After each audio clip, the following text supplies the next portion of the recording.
السلام علیکم ناظرین، میں ہوں آپ کا میزبان اختر شاہین ریند اور میٹرو بیٹرز میں آپ کو خوش آمدید کہتا ہوں۔ ناظرین، جیسے کہ آپ کو معلوم ہے کہ ہم مختلف جو سماجی ایشوز ہیں اور جو خاص طور پہ اداروں میں جو مسائل ہوتے ہیں ان کی نشاندہی کرتے رہتے ہیں، اور اس نشاندہی کا مقصد یہ ہوتا ہے کہ ان کو بہتر بنایا جا سکے، جو ادارے ہیں ان کی کارکردگی کو بہتر بنایا جا سکے تاکہ ان کی ڈلیوری جو ہے وہ بہتر ہو جائے۔ ایک ایسے موضوع پہ ہم بات کرنے آج جا رہے ہیں جس کے حوالے سے بہت کم ہی لوگ بات کرتے ہیں، اور آج کل کچھ سیاسی جماعتیں بھی اس حوالے سے بات کرنے لگی ہیں۔ ہم لوگ بات کریں گے سندھ میں کوٹا سسٹم کے حوالے سے کہ کوٹا سسٹم جو ہے یہ کیوں ہے، کیا ریزنز ہیں، اور اس کا امپیکٹ کیا ہو رہا ہے معاشرے پر اوور آل، اور وہ بچے، وہ لوگ جو محنت کرتے ہیں، محنت سے تعلیم حاصل کرتے ہیں، اس کے بعد مختلف کمپٹیٹیو ایگزامز دیتے ہیں، اور اس کے بعد ان کی خواہش ہوتی ہے کہ وہ میرٹ پر آگے بڑھیں اور انہیں موقع ملے، لیکن بہت سارے بچے ایسے ہیں جن کو موقع نہیں ملتا۔ بہت سارے لوگ ایسے ہیں جو پاکستان کی ترقی میں بہت اہم کردار ادا کرنا چاہتے ہیں لیکن انہیں موقع نہیں ملتا، اور اس کی مختلف وجوہات ہو سکتی ہیں، ان میں سے ایک وجہ کوٹا سسٹم بھی کہا جاتا ہے۔ اسی حوالے سے ہم بات کریں گے۔ ہمارے ساتھ اسٹوڈیو میں مہمان موجود ہیں جناب سید اقبال ہاشمی صاحب، جو کہ چیف آرگنائزر ہیں پاسبان ڈیموکریٹک پارٹی کے۔ السلام علیکم اقبال صاحب۔ وعلیکم السلام۔ اقبال صاحب، پہلے تو یہ بتائیے کہ کوٹا سسٹم جو ہے اب اس وقت کیا کیا چل رہا ہے اور کیا صورتحال ہے؟ دیکھیے، کوٹا سسٹم جب 1973 میں چلا تھا تو آرٹیکل 27 کے ایکسیپشن میں اس کو نافذ کیا گیا تھا کہ آرٹیکل 27 آپ کو یہ کہتا ہے کہ جناب آپ کسی بھی پاکستانی شہری کو with respect to caste, creed, religion, ethnicity, colour, race, آپ ڈسکریمنیٹ نہیں کر سکتے کسی جاب کے اوپر، اور کہیں پہ بھی کوئی بھی پاکستانی پورے پاکستان میں جا کر جاب کرنے کے لیے آزاد ہے۔ لیکن آرٹیکل 27 کے ایکسیپشن میں کوٹا سسٹم کو انٹروڈیوس کیا گیا، اور میں سمجھتا ہوں کہ پوری اس کے پیچھے گڈ انٹینشنز تھے جس زمانے میں عروج کیا، اس کو انٹروڈیوس کیا۔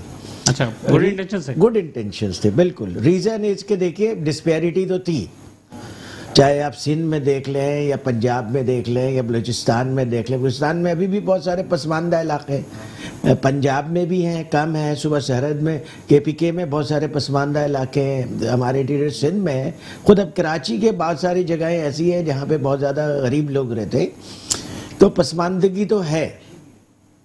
اور جس زمانے میں اس کو انٹروڈیوس کیا گیا تھا وہ بالکل گڈ انٹینشن کے ساتھ کیا گیا تھا، بھٹو صاحب نے ان کو بالکل گڈ انٹینشن کے ساتھ کیا تھا، میں اس کو یقین کرتا ہوں۔ لیکن ہوا یہ کہ آپ نے کوٹا سسٹم کو ٹرو لیٹر اینڈ اسپرٹ میں انٹروڈیوس نہیں کیا۔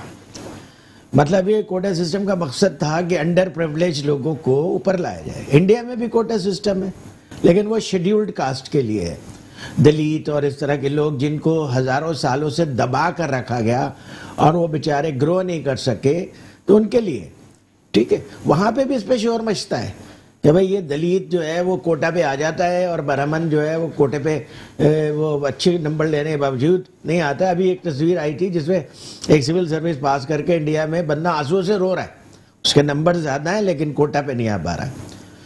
لیکن یہ چیز ٹھیک ہے، جو بالکل ہی انڈر پریولیج لوگ ہیں ان کو آپ بالکل دیں، مین اسٹریم میں لانے کے لیے، بالکل مین اسٹریم میں لانے کے لیے ضروری ہے، کیونکہ ان لوگوں کو بھی تو ہم نے پاکستان میں دو قومی نظریہ نہیں بنانا۔ میں تھوڑا ڈیفرنٹ کانٹیکسٹ میں بول رہا ہوں، ایک بہت امیر اور ایک بہت غریب، بلکہ ہمیں کام کرنا چاہیے کہ غریب بھی تھوڑے سے لیول میں امیروں کے برابر آئے۔ دو پاکستانی ہونے چاہیے، دو پاکستان نہیں، ایک پاکستان ہونا چاہیے، بالکل صحیح بات ہے۔ پھر کوٹا سسٹم انٹروڈیوس کرنے کے بعد بے ایمانی کا دروازہ کھل گیا۔ پھر اس کے اندر یہ ہوا کہ جناب پہلے تو تھوڑا انہوں نے خیال رکھا کہ جس پروپورشن سے کرنا ہے اسی پروپورشن سے کریں، پھر اس کے بعد جو ہے وہ اپنے کو نوازنے کا سلسلہ شروع ہونا، پھر اس کے بعد جابز بکنی شروع ہو گئی۔ یعنی اب تو لوگ بالکل کھلے عام بولتے ہیں کہ میں یہ جاب لے سکتا ہوں، اگر میں اس جاب کے لیے 70 لاکھ دے دوں، 50 لاکھ دے دوں، 30 لاکھ دے دوں، تو جابز بک رہی ہیں۔ تو کوٹا سسٹم تو گیا، غریبوں کو کوئی فائدہ نہیں ہوا۔ کیا تھر میں امپروومنٹ آئی؟ کیا ایون لاڑکانہ میں امپروومنٹ آئی؟ حاجی صاحب یہ بتائیں کہ اس میں جو خرابی جہاں سے پیدا ہوئی، کیا اسی جماعت کے لوگوں نے ہی یہ خرابی شروع کی کہ جس کے بانی نے یہ انٹروڈیوس کرایا تھا؟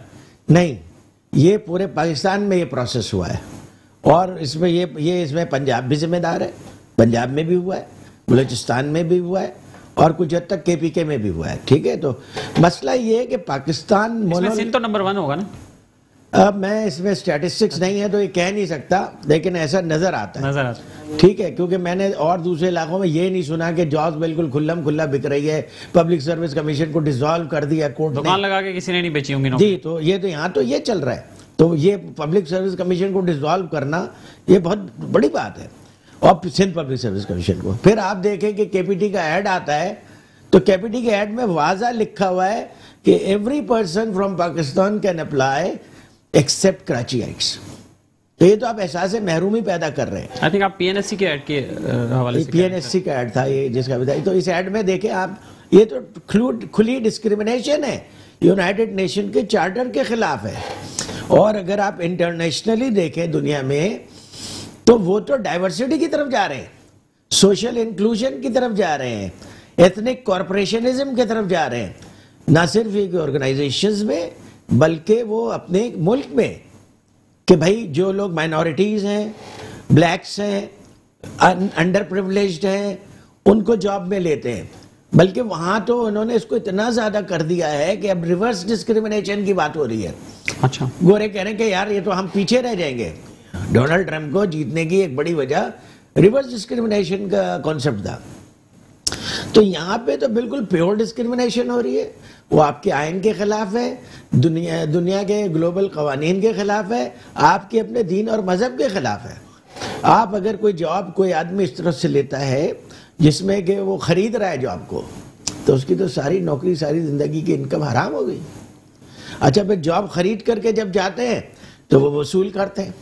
اور آپ دیکھیے کہ پاکستان میں جو ڈیٹیریشن ہوئی ہے آرگنائزیشنز کی، وہ 80s کے بعد شروع ہوئی ہے. اور ظاہر ہے اس کوٹا سسٹم نے اپنا رنگ دکھانا شروع کر دیا. اچھا، کوٹا سسٹم میں بھی اب کیا کر لیے، مینج سسٹم بنا لیا.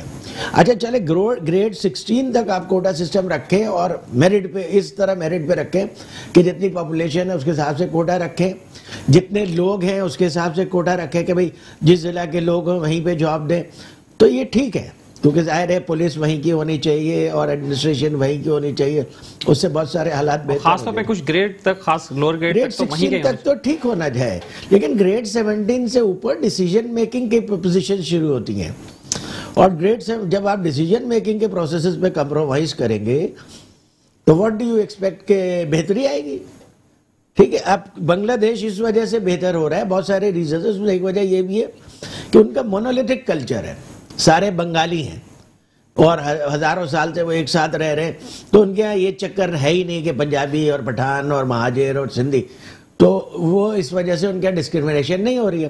تو discrimination is the root cause of under development. آپ یہ دیکھیے کہ پاکستان میں اگر ایفیشنسی ہمارے ورکر کی 1 ہے تو امریکہ میں 100 ہے. اتنا فرق ہے. کیوں؟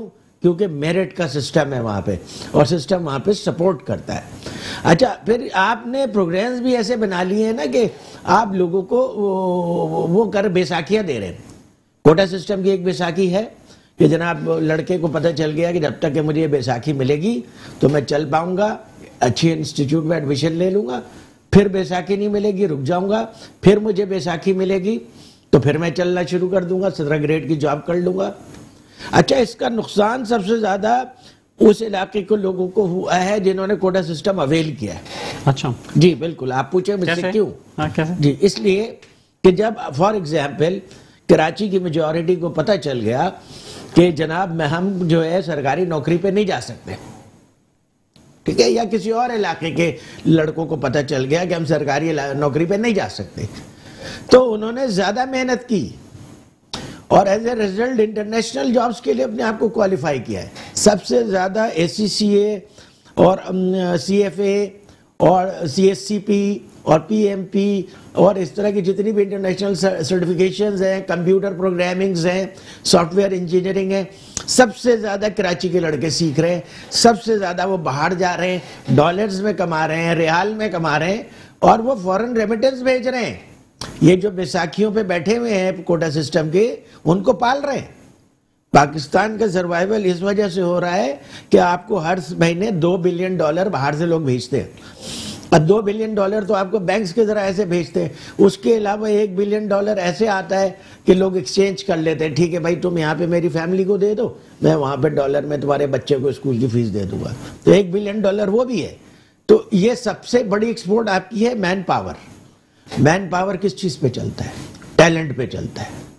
لیکن ہمارے یہاں تو اس کا بھی کوئی سسٹم نہیں ہے کہ مین پاور کو وہ کر کے رکھیں, ریسرچ کر کے رکھیں کہ بھائی ہمیں اپنی لوکل کتنی ریکوائرمنٹ ہے اور ہم باہر کتنا ایکسپورٹ کر سکتے ہیں.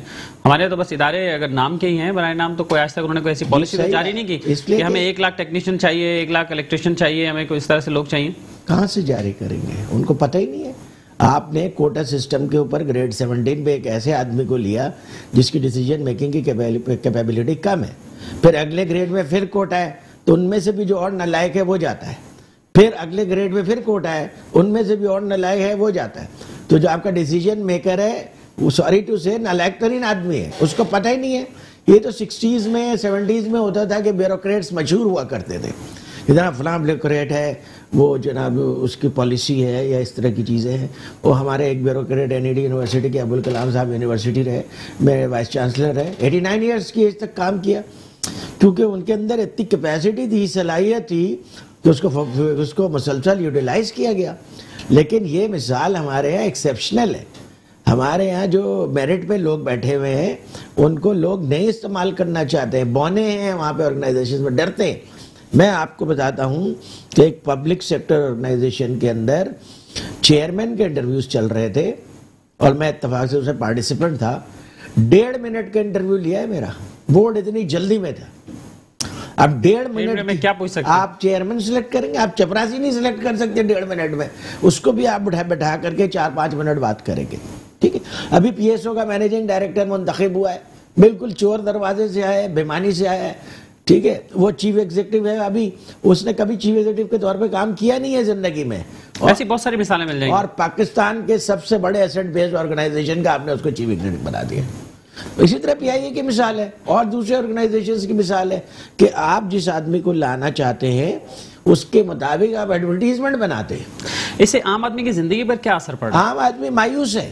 عام آدمی کہتا ہے کہ ہمارے لیے کوئی راستہ نہیں ہے اور یہ بے چینی بہت زیادہ بڑھ رہی ہے. لیکن عام آدمی کو آپ کیسے سمجھائیں گے کہ بھئی یہ کوٹا سسٹم میں آج کل جو ہو رہا ہے وہ ان کے لیے نقصان دہ, کیا کیا چیزیں وہ کیسے سب کے لیے نقصان دہ ہے. اور عام آدمی کو یہ سمجھنا پڑے گا کہ بےمانی کے راستے میں کچھ لوگ تو فائدہ اٹھا سکتے ہیں, لیکن بہتی گنگا میں جو ہے کچھ لوگ ہاتھ دھو لیں گے, سب کو موقع نہیں ملے گا. اور میرٹ پہ سسٹم ہوگا تو آپ کا سائز آف دا پائی بڑا ہوگا, یعنی لوگ محنت کریں گے, کام کریں گے, پتہ ہے کہ بھائی میرٹ پہ ہے, کوئی کسی کے فیورٹزم نہیں ہے, تو آپ کو کیا کہتے ہیں, جب سائز آف دا پائی بڑا ہوگا تو سب کو فائدہ ہوگا. اس کے لیے پاسمان کیا کر رہے ہیں؟ دیکھیے ہم تو اس کے لیے کورٹ میں گئے. ہم نے کوٹا سسٹم کو بھی چیلنج کیا ہوا ہے اور ہم نے سندھ پبلک سروس کمیشن کے حالات ہیں اس کو بھی چیلنج کیا ہوا ہے. ٹھیک ہے, تو ہم تو کہتے ہیں کوٹا سسٹم کو ختم کرو, یہ آئین کے خلاف ہے, دین کے خلاف ہے اور ان بین الاقوامی قوانین کے خلاف ہے. لیکن میں یہ نہیں کہہ رہا کہ جیسے سندھ کے اندر ہندو ہیں, بہت سارے ہندو اچھے بھی حالات میں ہیں, بہت سارے ہندو بالکل انڈر پریولیجڈ ہیں, تو آپ ان کو سپورٹ کریں. عیسائیوں کو آپ سپورٹ کریں, بیچارے گندی بستیوں میں رہتے ہیں اور وہ انڈر پریولیجڈ ہے. اور مائنورٹیز ہیں, پاکستان مائنورٹیز کے لیے سوری ٹو سے one of the unsafe country in the world ہے. ٹھیک ہے, مائنورٹیز کے لیے ہمیں مائنورٹیز کو مین اسٹریم میں لانا پڑے گا, ان کو بھی مواقع دیں. ہمارے اتنے اچھے یہ تو مین اسٹریم میں تو ہیں, منسٹری پہ بھی ہیں, فیڈرل منسٹر بھی ہیں, MNS بھی ہیں. وہ تو آپ ایک کو بنا دیتے ہیں, وہ وہی ایک کیا نام ہے اس کا, رمیش کمار, وہ ایک ہمیشہ بنا رہتا ہے اور وہ مائنورٹیز کو کرتا رہتا ہے اور کیا اور بھی لوگ آگے ویسے اور کیا کرتے رہتے ہیں, سب پتہ ہے آپ لوگوں کو, اس پہ بات کرنے کی ضرورت نہیں ہے. ٹرو ریپرزنٹیشن تو ان بیچاروں کی ہے نہیں. وہ بھائی جب آپ قائد اعظم نے کہہ دیا کہ یہ پاکستان سب کے لیے بنا ہے, اب اسلام آباد میں وہ اگر مندر بنا رہے ہیں تو بنانے دیجیے آپ اس کو. آپ مائنورٹیز کو اتنا دیوار سے کیوں لگانا چاہتے ہیں؟ ان کو پراپر اپارچونٹی دیں. اچھا, اس کے پیچھے پوری سوشل ریسرچ ہے, یہ نہیں ہے کہ ایسے ہی کہ ڈائیورسٹی از بیوٹی. دنیا اللہ تعالیٰ نے ڈائیورس بنا دی ہے. ٹھیک ہے, جس کلر کا شرٹ میں پہنا ہوں اس کلر کی شرٹ آپ کیوں نہیں پہنے ہوئے؟ کیونکہ ہم ڈائیورسٹی پسند کرتے ہیں. پہننے میں، کھانے پینے میں، گھومنے میں ڈائیورسٹی پسند کرتے ہیں. اور جب آ جاتی ہے بات نوکری کی تو ہم چاہتے ہیں کہ میرا گھرائی آ جائے. مطلب آپ کا گھرائی اب تو خیر باقی جماعتیں بھی کوٹا سسٹم پہ بات کر رہی ہیں. میں تو نہیں سمجھتا کوئی لاڈلی بات کر رہے، بلکہ یہ اس لیے بات نہیں کرتے کہ ان کو لگتا ہے کہ ان کے پاپولر ووٹس مس ہو جائیں. پاپولر ووٹس مس ہو جائیں، لیکن آپ صحیح بات کریں. پاکستان کو صحیح ڈائریکشن میں چلانے کی ضرورت ہے. یہ تو بہت کامن سی بات ہے. آپ کو پتا ہے کہ بنگلہ دیش واز 30% آف پاکستانی اکنامی جب 71 میں جب سیپریٹ ہوئے، اور اب وہ پاکستان کی اکنامی سے آ کے نکل گئے. 2018 کی اکنامسٹ کی رپورٹ ہے. اس کی وجہ یہ ہے کہ دیکھیے انہوں نے گرامین بینک کا تجربہ کیا. ہم احساس کا تجربہ کر رہے ہیں، لوگوں کو بھیک دے رہے ہیں.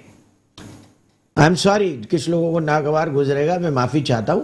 بھائی آپ ان کو وہ پیسے دیں کہ اس سے تم بزنس کرو، کام کرو، کوئی ٹھیلا لگاؤ، کوئی سر پہ رکھ کے سر پہ پھل بیچو. اور وہاں گرامین بینک کا تجربہ بہت کامیاب ہے. اتنا کامیاب ہے کہ اس کو یورپ نے فالو کیا، امریکہ نے فالو کیا. لاسٹ ورڈ کیا کہنا چاہیں گے؟ میں یہ کہوں گا کہ دیکھیے پلیز، پاکستان بہت سفر کر چکا، پاکستان بہت پیچھے جا چکا. اس لیے آپ جو ہے نا مارشل ریس کا سسٹم ختم کریں پاکستان میں، اور پاکستان میں سب کو ایکول اپارچونٹی دیں. ڈائیورسٹی از بیوٹی، اور اس سے جو ہے ملک ترقی کرتا ہے. امریکہ کی مثال سامنے، وہ دوسرے ملکوں سے لوگوں کو بلا کر کے ڈائیورسٹی مینٹین کر رہے ہیں. اور ہم بھی ڈائیورسٹی مینٹین کریں گے، تب ہم گروتھ کی پاتھ پہ رائٹ ڈائریکشن میں چلنا شروع کریں گے. تھینک یو، بہت شکریہ آپ کا جناب سید اقبال ہاشمی صاحب. اور ناظرین یہاں لیتے ہیں ایک بریک، اور بریک کے بعد دوبارہ حاضر ہوتے ہیں. ویلکم بیک ناظرین. اور اب ہم بات کرتے ہیں صحت کی. اور جیسا کہ آپ کو معلوم ہے کہ پاکستان بھر میں کورونا سے بچاؤ کے لیے ویکسینیشن کا عمل جاری ہے، اور سندھ میں یہ عمل بھی جاری ہے، اور کراچی میں خاص طور پر بہت سارے سینٹرز بنائے گئے ہیں، جس میں ایک mega centre Karachi expo centre بھی ہے. سندھ حکومت نے بہت اچھا اقدام لیا تھا جب کورونا سٹارٹ ہوا تھا، اور بہت سارے ایسے اقدامات تھے جن کی بعد میں جا کے وفاق نے تقلید کی، دیگر صوبوں نے اس کی تقلید کی. اور وزیر اعلیٰ سندھ سید مراد علی شاہ کی کوششیں جو ہیں خاص طور پر وہ نہ صرف پاکستان بھر میں بلکہ عالمی سطح پر بھی انہیں سراہا گیا تھا، جس کی وجہ سے سندھ حکومت کا جو امیج ہے وہ بہتر رہا. اور کورونا کے جب کوششیں شروع ہوئیں، علاج معالجے کی سہولیات کی باری آئی، اور اس کے بعد پھر ٹریٹمنٹ کے ساتھ ساتھ ویکسینیشن کی باری آئی، تو اس میں بھی کافی ساری چیزیں اچھی رہیں. لیکن اب لگتا یہ ہے کہ گورنمنٹ آف سندھ کا جو امیج ہے وہ اس پر حرف آنے لگا ہے، اور اس کی جو وجہ ہے وہ سندھ گورنمنٹ کے اپنے ملازمین ہیں، اور وہ لوگ ہیں جو مختلف سینٹرز پہ کام کر رہے ہیں. یہ بات میں کیوں کہہ رہا ہوں؟ یہ بات میں اس وجہ سے کہہ رہا ہوں کہ ابھی کچھ دن پہلے ہی آپ نے دیکھا ہوگا کہ ایک میڈیا چینل نے رپورٹ کیا ایک خبر کو ایکسپو سینٹر کراچی کے حوالے سے، جو کہ تھی جس میں کچھ ملازمین جو ہیں وہ لوگوں کو بغیر ویکسین لگائے ویکسینیشن کارڈ جاری کر رہے تھے. یہ ایک ایسی خبر تھی کہ جس نے سب کو چونکا دیا، اور اس سے پہلے یہ اطلاعات آ رہی تھی کہ اس طرح کی پریکٹس جو ہے وہ کی جا رہی ہے. اور اس سے پہلے میں تھوڑا سا آپ کو اور پیچھے لے چلتا ہوں. D H O central Karachi کا آفس، وہاں پر بھی اس طرح کی شکایت آئی تھی کہ وہاں پر بے ضابطگیاں ہو رہی ہیں ویکسینیشن میں، اور وہ بے ضابطگیاں اس نوعیت کی تھیں کہ سٹارٹ میں جن لوگوں کی عمریں ایلیجبل نہیں تھی ویکسینیشن کے لیے انہیں بھی ویکسین لگائی گئی تھی، اور وہ 62 لوگ تھے اور سفارشی لوگ تھے، اور انہیں ویکسین کر دی گئی تھی. اور اس واقعے پر جب ہم نے میٹرو 1 نے اس کو ہائی لائٹ کیا تو اس پر انکوائری کمیٹی بنی، اور اس انکوائری کمیٹی نے اپنی 3 صفحات کی ایک رپورٹ جو ہے وہ جاری کر دی ہے. حتمی رپورٹ جمع ہو چکی ہے محکمہ صحت سندھ میں، اور اس حتمی رپورٹ میں جو D H O central office کا عملہ ہے آفاق الدین، ان پر یہ الزام ثابت ہو گیا ہے کہ انہوں نے بے ضابطگی کی، اور انہوں نے قواعد کو بالا طاق رکھ کر کم از کم 4 لوگوں کو جو انڈر ایج تھے انہیں ویکسین لگائی، اور یہ رپورٹ بھی ہو گیا. اس کے بعد کیا ہوا کہ انکوائری کمیٹی نے اپنی ریکمنڈیشن دی، اور اب تک کی ہماری معلومات یہ ہے، اور ہمیں ذرائع نے بتایا ہے کہ آفاق الدین صاحب کو آفس آنے سے روک دیا گیا ہے اور انہیں گھر بیٹھا دیا گیا ہے. لیکن جو انکوائری کمیٹی ہے اس نے سفارش کی ہے محکمہ صحت سندھ کو کہ ان کے خلاف محکمہ جاتی کارروائی کی جائے، اور یہ انکوائری کمیٹی کی جو فائنل رپورٹ ہے یہ جمع ہوئے ہوئے بھی کچھ دن گزر گئے ہیں، لیکن ابھی تک مزید اس پر کوئی ایکشن نظر نہیں آیا ہمیں. یہ ایک واقعہ ہوا. دوسرا واقعہ ایکسپو سینٹر کا ہوا، اور میں آپ کو ایک تیسرا واقعہ بتاتا ہوں. ڈائریکٹر ہیلتھ سروسز کراچی کا آفس ہے، وہاں کے بارے میں بھی شکایت موصول ہوئی ہے director general health services Sindh کو، اور اس پر D G health services Sindh نے ایک آرڈر جاری کیا ہے، اور اس آرڈر میں یہ بتایا گیا ہے کہ ڈائریکٹر ہیلتھ سروسز کراچی کا ایک عملہ ہے لوور گریڈ کا، اور وہ جو ڈاکٹرز کام کر رہی ہیں ویکسینیشن سینٹرز میں انہیں بلیک میل کر رہا ہے اور ان کی اٹینڈنس کے ایشو کو لے کر اور دوسرے ایشوز کو لے کر انہیں بلیک میل کر رہا ہے، ان سے بھتہ مانگ رہا ہے، اور یہ بات آن ریکارڈ آ چکی ہے اور ڈی جی ہیلتھ کے لیٹر میں اس بات کی تصدیق کی گئی ہے کہ جو سٹاف ہے وہ بھتہ مانگ رہا ہے ایک لیڈی ڈاکٹر سے، اور اس پر اس میل سٹاف جو ہے اس کا فوری طور پر ضلع تھرپارکر میں ٹرانسفر کر دیا گیا ہے کراچی سے، اور انہیں ہدایت کی گئی ہے کہ وہ ڈسٹرکٹ ہیلتھ افسر تھرپارکر کے آفس میں جا کر رپورٹ کریں اور پھر فردر جو ہے وہ انہیں انسٹرکشن بعد میں دی جائے گی۔ اس کے علاوہ اس واقعے کی انکوائری کے لیے ایک 3 رکنی کمیٹی بھی بنا دی گئی ہے، اور وہ کمیٹی اس کے بارے میں ہمیں بتایا گیا ہے، جب میں نے رابطہ کیا حکام سے تو مجھے بتایا گیا کہ وہ کمیٹی آج سے اپنی تحقیقات کا آغاز کرے گی، لیڈ ڈاکٹر سے بھی بات کرے گی، اور جو دوسرا متعلقہ سٹاف ہے جس پر یہ الزام ہے کہ وہ بھتہ مانگتا ہے ڈاکٹر سے، اس سے بھی معلومات حاصل کرے گی، اور اس کے بعد پھر وہ اپنی رپورٹ جو ہے جاری کرے گی۔ تو یہ 3 کیسز میں نے جو آپ کو بتائے ہیں، یہ کوئی نئی بات نہیں ہے، اور یہ جو کیسز پے در پے ایک کے بعد ایک کیس آ رہا ہے، تو اس سے لگتا یہ ہے کہ خاص طور پر جو وزیر صحت سندھ ہیں ڈاکٹر عذرا فضل پیچو صاحبہ اور جو سیکرٹری صحت سندھ ہیں ڈاکٹر کاظم جتوئی صاحب، لگتا ہے کہ وہ صرف اپنے دفاتر میں ہی بیٹھنا پسند کرتے ہیں اور وہ باہر نکل کر جاتے نہیں ہیں اور سینٹرز پر وزٹ نہیں کرتے ہیں، اور اگر کرتے ہیں تو صرف فیتہ کاٹنے کے لیے جاتے ہیں، صرف تصویریں کھنچوانے کے لیے جاتے ہیں، اور صرف اپنی ویڈیوز بنوانے کے لیے جاتے ہیں، اور اس مقصد کے لیے کہ میڈیا پر ان کی چیزیں جو ہیں وہ کور ہو جائیں۔ لیکن یہ جو واقعات ہو رہے ہیں، اس طرح کے جو معاملات ہو رہے ہیں، بالآخر اس کا نوٹس لینا بھی کس کی ذمہ داری ہے؟ یہ کون چیک کرے گا کہ یہ ساری صورتحال نہ ہو؟ اس میں کوئی شک نہیں ہے کہ جب اتنے بڑے پیمانے پہ چیزیں ہوتی ہیں تو اس میں مسائل بھی ہوتے ہیں، کوتاہیاں بھی ہوتی ہیں، خرابیاں بھی ہوتی ہیں، لیکن آپ کا وہاں عملہ کیا کر رہا ہے؟ خاص طور پہ یہ ایکسپو سینٹر میں جو واقعہ ہوا، D H O central doctor Ashfaq صاحب کیا کر رہے تھے وہاں پہ؟ اور ڈی ایچ او کی ذمہ داری ہے، وہ ہیڈ ہوتا ہے پورے ڈسٹرکٹ کی سب چیزوں کا، تو وہ کہاں گئے؟ انہوں نے کیوں نہیں اس بات کا نوٹس لیا؟ اور کیا یہ ضروری ہے کہ جب تک کوئی چیز میڈیا پہ نہ آئے، جب تک میڈیا اس کو پرسو نہ کرے تو وہ اپنے اون پر کچھ نہیں کریں گے؟ یہ کیا ضروری ہے؟ کیا ان کی جو آفیشیل ذمہ داری ہے اور سرکاری طور پر جو انہیں اسائن کیا گیا ہے کہ انہوں نے اس کی نگرانی کرنی ہے، کووڈ کے سارے پروسیس کی، ویکسینیشن کی، سب چیزوں کی، تو ٹرانسپیرنسی بھی تو انشور کرنا ان کی ذمہ داری ہے۔ اور ان کے ساتھ ساتھ جو باقی جتنے لوگ ہیں، یہ کہہ دینا کہ وہ سٹاف جو ہے وہ کانٹریکٹ پر ہے، سٹاف جو ہے وہ 89 ڈیز کا ہے، اور سٹاف جو ہے کچھ ڈیلی ویجر ہے، تو اس کا کیا مطلب ہے؟ کیا آپ اپنا سسٹم ان کے حوالے کر دیں گے؟ اور اس طرح کی چیزیں، یہ تو وہ چیزیں ہیں جو پوائنٹ آؤٹ ہو گئیں، جو سامنے آ گئیں، لیکن ہمارے پاس ایسی اطلاعات موجود ہیں کہ اس کے علاوہ بھی اور بھی کئی دفاتر میں اور کئی جگہوں پر اس طرح کے مسائل جو ہیں وہ کھڑے ہو رہے ہیں، اور اس کی وجہ سے جو پہلے ہی عوام میں کورونا ویکسین کے حوالے سے بہت سارے خدشات پائے جاتے ہیں، شکوک و شبہات پائے جاتے ہیں، جیسے کہ عالمی سطح پر مختلف چیزیں جو ہیں وہ سامنے آ رہی ہیں۔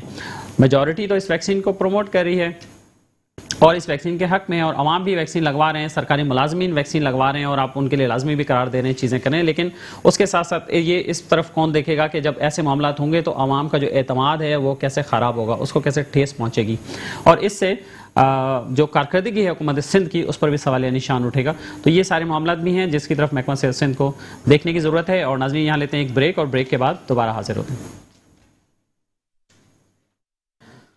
ویلکم بیک ناظرین، اور اب ہم بات کرتے ہیں کچھ ریئل اسٹیٹ سیکٹر کے حوالے سے کہ ریئل اسٹیٹ سیکٹر میں کیا ہو رہا ہے، اور وفاقی حکومت کا بجٹ بھی آ چکا ہے، اور اس بجٹ کو ریئل اسٹیٹ سیکٹر کے لوگ جو ہیں وہ خوش آئند بھی قرار دے رہے ہیں۔ کچھ لوگ کہہ رہے ہیں کہ نہیں، اس سے وہ ریلیف نہیں ملا جو وہ ایکسپیکٹ کر رہے تھے، جس کی توقع تھی کہ ریئل اسٹیٹ سیکٹر کے لیے مزید کوئی ریلیف ملے گا، تو وہ ریلیف نہیں ملا۔ لیکن بہت سارے لوگ اوور آل خیر اس بجٹ کے حوالے سے اس کو ایک مثبت پیش رفت قرار دے رہے ہیں، اور اسی حوالے سے ہم بات کریں گے۔ ہمارے ساتھ اسٹوڈیو میں اس وقت موجود ہیں محترم جناب سید فہد جعفری صاحب، جو کہ معاشی تجزیہ کار اور سوشل ایکٹیوسٹ ہیں۔ السلام علیکم جعفری صاحب۔ جی وعلیکم السلام، بہت شکریہ آپ نے ہمیں جوائن کیا ہے۔ Thank you. سب سے پہلے تو یہ بتائیے کہ اس بجٹ کو آپ کیسا دیکھ رہے ہیں؟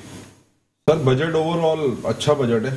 اگر ہم بات کریں پچھلے 2 سال کی کارکردگی پہ، تو سب سے پہلے جو فرسٹ ٹائم بجٹ پیش کیا گیا اس میں 1300 ارب روپے کے نئے ٹیکس لگائے گئے، پھر پچھلے سال 700 ارب روپے کے نئے ٹیکس لگائے گئے، لیکن اس سال کوئی نیا ٹیکس نہیں لگایا۔ تو اوور آل یہ لگ رہا ہے کہ ذرا ایک اچھا بجٹ ہے۔ یہ تقریباً 8487 ارب روپے کا یہ بجٹ پیش کیا گیا، اور اس میں ہم اگر پرسنٹیج وائز رکھیں تو یہ بجٹ آیا اور اس میں 36% تو آپ کا جو پہلے کا قرضہ ہے یہ اس میں چلا گیا 36%۔ اچھا، اس میں اب 16% رکھا ہے انہوں نے ڈیفینس کا بجٹ۔ پوری دنیا کے اندر اگر آپ بات کریں آپ کے پڑوس ممالکوں کی، سب سے پہلے ہم انڈیا کی بات کریں گے، تو انڈیا میں جو ڈیفینس کا بجٹ ہے وہ تقریباً 4700 ارب روپے کے قریب ہے، اور امریکہ سب سے زیادہ بجٹ رکھتا ہے دنیا میں، وہ تقریباً 1.25 لاکھ ارب روپے کے قریب اس کا بجٹ رکھتا ہے۔ تو پاکستان میں ایک ریومر چلتی ہے کہ آپ کے ملک کے اندر 70 to 80% ڈیفینس بجٹ لے جاتی ہے. تو یہ آپ خود دیکھ لیں 16%، جو کہ بہت کم ہے.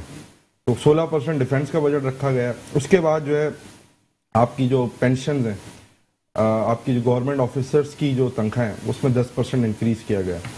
اچھا، ساتھ ساتھ ہم چلیں تو انفراسٹرکچر ڈیولپمنٹ پہ تھوڑا سا حکومت نے نئے ڈیمز کی طرف گئے اور اس کا جو تقریباً بجٹ رکھا وہ 91 ارب روپے رکھا ہے. اچھا، ڈیم بنانے سے فائدہ کیا ہوتا ہے؟ ڈیم بنانے سے آپ کی جو بجلی ہے، آپ کو پتہ ہے کہ وہ بجلی پیدا ہوتی ہے، اور بجلی پیدا ہوگی تو آپ کی جو ایک عوام ہے اس کو ریلیف ملے گا. ہم اس میں یونٹس میں جو پرائزز ہیں اس میں پرائز کم کر سکتے ہیں. اچھا، اس کے ساتھ ساتھ جو ڈیولپمنٹ کے اندر گورنمنٹ نے بجٹ میں جو چیزیں رکھی ہیں اس میں سی پیک جو آپ دیکھ رہے ہیں کہ یہ ایک بوسٹ ہے پاکستان کے لیے، تو سی پیک کے لیے ایک بجٹ مخصوص کیا گیا. اس کے ساتھ جو روڈ انفراسٹرکچر ہے وہ اکنامک زون بنا رہے ہیں. دیکھیں جو انڈسٹریز لگ رہی، جیسے ابھی اس میں جو سب سے پہلا کام کیا گیا ہے، اس سے پہلے نہیں ہوا، کہ آئی ٹی انڈسٹری کو انڈسٹری کا درجہ دے دیا گیا. اور وہ یوتھ جو فارغ بیٹھ رہا تھا، کوئی کام نہیں کر رہا تھا، اس کو بیٹھے بیٹھے گھر پہ وہ پیسہ کما سکتا ہے. اور جو نان فائلرز ہیں ان کو ایک فائلر کی زمرے میں لا کے ان سے ٹیکس نہیں لے رہے. تو یہ مطلب اپریشیٹنگ وہ ہے. اچھا، چھوٹے تاجر کو پہلے کسی نے نہیں پوچھا، اس دفعہ اس گورنمنٹ نے ان کی طرف نظر دوڑائی ہے کہ اگر وہ کوئی بندہ، اگر مجھے کوئی کاروبار کرنا ہے تو میں 5 لاکھ روپے تک مجھے بغیر سود کے جو ہے وہ گورنمنٹ مجھے لون دے گی. اب ہم بات کریں گے ریل اسٹیٹ سیکٹر پہ کہ ریل اسٹیٹ سیکٹر کو کیا ریلیف دی گیا. دیکھیں اس گورنمنٹ نے لاسٹلی جو ہے وہ 2 سال سے 2 ایمنسٹریز دی ہیں. ایک ایمنسٹریز کے ابھی ہمارے ساتھ چل رہی ہے، آپ کو بھی پتا ہے، لاسٹلی جو ہے وہ ابھی 30 جون تک ایکسٹینڈ کی گئی ہے. لیکن میں آپ کی تبسط سے بات کہوں گا فیڈرل حکومت سے، عمران خان صاحب سے، کہ کووڈ کی وجہ سے اس کو تھوڑا سا اور ایکسٹینڈ کر دیا جائے. دیکھیں ہمارے ملک کے اندر المیہ یہ ہے کہ اس سے پہلے ریل اسٹیٹ کو کسی نے انڈسٹری کا درجہ نہیں دیا. یہ کریڈٹ جو ہے وہ اس گورنمنٹ کو میں دوں گا کہ انہوں نے ریل اسٹیٹ کو انڈسٹری کا درجہ دیا. اس ریل اسٹیٹ انڈسٹری سے 5 کروڑ لوگوں کا روزگار منسلک ہے اور تقریباً 90 انڈسٹریز چل رہی ہیں. کیونکہ جب آپ گھر بناتے ہیں تو گھر بنانے کے ساتھ آپ کو ڈگنگ کے لیے لیبر بھی چاہیے ہوتی ہے، آپ کو مشینریز بھی چاہیے ہوتی ہیں، آپ کو لکڑی چاہیے ہوتی ہے، آپ کو سریا چاہیے ہوتا ہے. تو یہ اس طرح ہر بندے کا روزگار چلتا ہے. آپ کووڈ میں دیکھیں سب سے پہلے جو انڈسٹری کھولی گئی ہے وہ ریل اسٹیٹ کی. تو اس میں جو ہے ابھی سب سے ایک اچھا کام یہ نظر آتا ہے کہ حکومت جو ہے ریل اسٹیٹ انڈسٹری کو خاصی امپورٹنس دے رہی ہے. کیونکہ دیکھیں پاکستان میں سب سے بڑی انڈسٹری ہے اور دنیا کے اندر کوئی ریل کی ہڈی اکانومی کی ہے تو real estate and construction industry ہے. یہ بہت بڑا، آپ کی اس وقت جو پوری دنیا میں اوورسیز پاکستانی ہے وہ تقریباً 1 کروڑ پلس مائنس ہے. وہ باہر سے پیسہ جو بیچتے ہیں 70% ریل اسٹیٹ کے اس میں بیچتے ہیں. دیکھیں یہ ساری انڈسٹریز، دیکھیں حکومت نے بڑا اچھا اقدام کیا ہے کہ نئی انڈسٹریز کو موقع دیا ہے. لوکل مینوفیکچر، جیسے اب دوائی پہ بات کریں گے تو میڈیسن انڈسٹری میں انہوں نے کیا کیا ہے، 300 سے زائد ایسے اکوپمنٹ ہے جس پہ ڈیوٹی ختم کر دی ہے. جیسے اس کی مثال دوں گا سرنج وغیرہ کی. تو آٹومیٹکلی جو اکوپمنٹ ہے وہ چیزیں کم ہوں گی. لیکن میں آپ کے تبسط سے یہ بات بھی گورنمنٹ کو کہوں گا کہ یہ ساری چیزیں اچھی تو رکھی ہیں انہوں نے، لیکن ایک مڈل کلاس جو طبقہ ہے جو کہ 98% طبقہ ہے، اس کو آج کووڈ میں بند رہے ہیں. بچے نہیں گئے لیکن پیرنٹس نے اسکول کی فیس بھری ہے. حکومت کو چاہیے کہ اسکولز کے ساتھ بیٹھے اور اس میں کچھ عوام کے لیے ریلیف لے کر آئے. اب 20,000 روپے ایک لیبر کی انہوں نے وہ تو رکھ دی ہے کہ اس کی کم سے کم تنخواہ ہونی چاہیے، لیکن اس وقت کم سے کم اس شہر کے اندر بھی کرایہ وہ 7,000 روپے ایک کمرے کا کرایہ ہے اور 2,000 روپے اس کا بجلی اور گیس کا بل تو آ ہی رہا ہے. تو 20,000 روپے وہ گھر کیسے چلائے گا؟ آپ اگر وہ بھی اگر کوئی اسے دے دے، منیمم پیسے کو دے دے. یہ بھی اس وقت پاکستان زکوٰۃ امداد کرنے میں ایشیا میں پہلے نمبر پہ تو آ گیا ہے، لیکن ہمیں امداد کی ضرورت کیوں پڑے؟ آپ لوگوں کو روزگار مہیا کر رہے ہیں تو ایسا کریں نا کہ کم سے کم وہ آگے کھڑا تو. اب وہ 20,000 روپے میں گھر کیسے چلائے گا؟ ایک لیبر طبقہ 20,000 روپے میں گھر کیسے چلائے گا؟ تو آپ کو اس کے ساتھ ساتھ آپ ویجیٹیبل کی پرائز میں، آپ کی دودھ کی پرائز میں، آپ دودھ کی پرائز دیکھیں کہاں چلی گئی. 90 روپے لیٹر تھا، آج 130 روپے لیٹر ہو گیا. تو یہ پریشانی ہے. مڈل کلاس کے بارے میں بھی سوچنا پڑے گا. تو آپ مڈل کلاس کو ریلیف دینے کے لیے کوئی خاص اقدام سر دیکھیں بالکل اس میں آپ یہ دیکھیں نا کہ اگر کوئی غریب آدمی کے گھر میں کوئی کینسر پیشنٹ آ جاتا ہے تو وہ کہاں سے علاج کرائے گا؟ شوکت خانم یا اس طرح کے اور ہمیں تو ہسپتال بننے چاہیے نا. مطلب 1-2 لوگوں کا 22 کروڑ عوام. دیکھیں سب سے پہلے تو آپ کے توسط سے یہ بات کہوں گا کہ آپ نے مردم شماری نہیں کرائی, آپ کو آپ کی ڈیجٹس ہی نہیں پتا ملک کے اندر کتنی عوام ہے. آپ 22 کروڑ کہتے ہیں, کوئی کلیم کرتا ہے کہ 30 کروڑ عوام ہے. تو 30 کروڑ اگر یہ عوام ہے واقعی تو اس کے حساب سے بجٹ, اس کے حساب سے اس کی ضرورت تو ہوگی نا. تو سب سے پہلی بات میں کہوں گا کہ آپ کو ایجوکیشن سیکٹر میں, آپ کو ہاسپٹل سیکٹر میں اس میں ریلیف دینا پڑے گا, جو کہ مجھے نظر نہیں آ رہا, کیونکہ دوائیاں کم نہیں ہو رہی. دوائیوں کے پیسے پچھلے سال سے, اگر آپ کوئی میڈیسن ایسی لیں کہ باہر سے کوئی امپورٹ, جیسے انڈیا سے کینسرز کی جو زیادہ تر جو میڈیسنز آتی ہیں وہ انڈیا سے آتی ہیں, اور ابھی امپورٹ آپ کو پتا ہے کہ بند ہے کووڈ کی وجہ سے, یہ دوسرے ممالکوں سے آتی ہیں. تو اس پہ پرائزز بڑی, وہ ڈبل سے زیادہ 3 گنا زیادہ ہوگی. تو ایک غریب آدمی اپنا گھر کیسے چلائے گا؟ تو یہ گورنمنٹ کو یہ بات سوچنی چاہیے.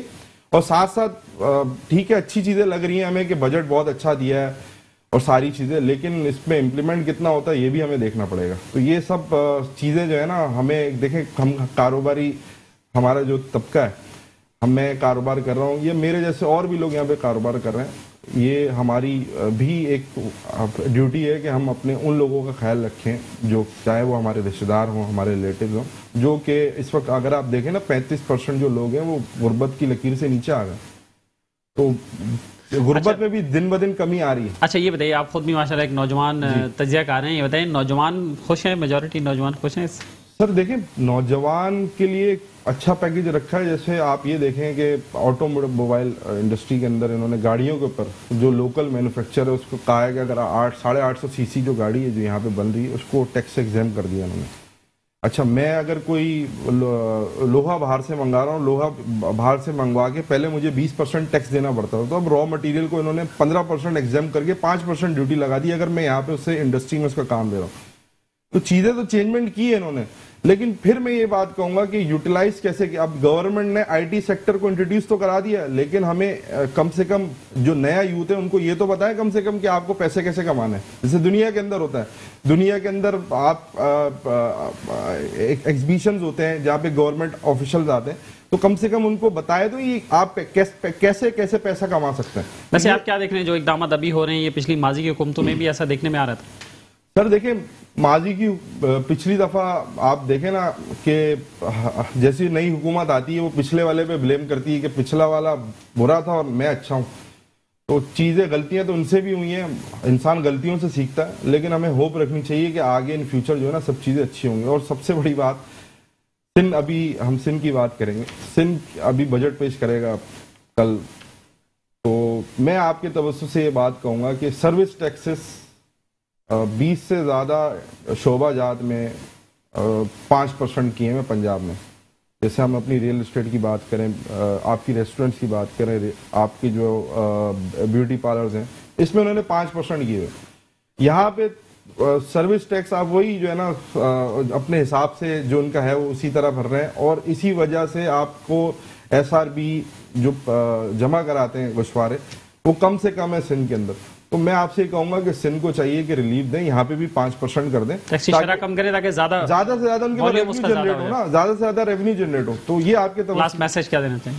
سر لاسٹ میسج یہ رہے گا کہ ابھی کووڈ چل رہا ہے, ابھی ہم بالکل لاک ڈاؤن سے نکلیں تو بالکل ویکسینیشن کرائیں, اور سب سے بڑی بات یہ ہے کہ ایک دوسرے کا خیال رکھیں, آپ قریب اپنے لوگوں کا خیال رکھیں, اور بالکل وہ کام کریں جو آپ کے حق میں اور آپ کے ملک کے حق میں. بہت شکریہ آپ کا, جعفر صاحب ہمارے ساتھ موجود رہے ہیں. انشاءاللہ ہم کوشش کریں گے آپ کو دوبارہ بھی انوائٹ کریں گے تاکہ اور آپ سے گفتگو ہو سکے. اور ناظرین, آپ نے گفتگو سنی سید فہد جعفری کی, اور امید ہے کہ اس سے آپ کو کچھ موٹیویشن ضرور ملی ہوگی. اور آخری بات یہ ہے کہ نا امید نہیں ہونا ہے, امید ہی سے دنیا قائم ہے, اور ہم نے امید اچھے کی رکھنی ہے, اور اپنے طور پر جو ہم اچھا کردار ادا کر سکتے ہیں وہ ہمیں کرنا چاہیے ملک کی ترقی میں. اور اس کے ساتھ ہی اپنے میزبان اختر شاہین رند کو آج کے میٹرو میٹر سے اجازت دیجیے. اپنا خیال رکھیے گا. اللہ حافظ.